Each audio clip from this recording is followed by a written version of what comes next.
We're pleased now to welcome in Jennifer Pluznick, recipient of the Bowditch Award. Tell us what it means to you to receive this prestigious award. Well, I've been a very faithful attender of the experimental biology meeting since I was a graduate student. So having attended this meeting for so many years, I've actually attended the Bowditch lecture a great number of times. So I'm fully aware of what a huge honor it is and how amazing the past awardees are. So when I found out that I was going to be awarded, I was pretty shocked, but very much humbled and honored.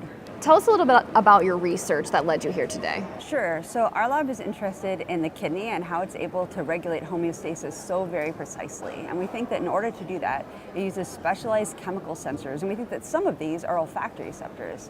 So these are the receptors that are found in your nose that govern your sense of smell. And it might seem intuitive to think of them being expressed in other places in the body, but it turns out that there's quite a number of studies showing that they're not at all restricted to the nose, but they play roles in a lot of other places in the body. So I think a great example of this that was published by another group a few years ago showed that human sperm express an olfactory receptor, and it's thought that they need this olfactory receptor in order to sniff out a chemical that the egg is releasing. So it's been suggested that this is how the sperm know which direction to swim.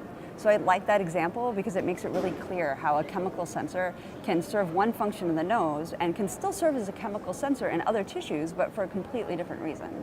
So we're interested in how these receptors can play a similar role in the kidney in order for the kidney to be able to detect and maintain the levels of homeostasis of so many different compounds and molecules. So to date, we've been studying individual olfactory receptors and other similar receptors in the kidney, and we found that they play roles in everything from glucose metabolism to blood pressure control.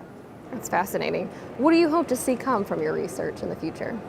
So I think that for any scientist, you hope that you can make a sustainable contribution that other labs are also able to replicate. I think specifically in our case, we'd like to be able to better understand how the kidney regulates homeostasis so that we can understand what goes wrong in diseases or conditions where homeostasis isn't properly maintained.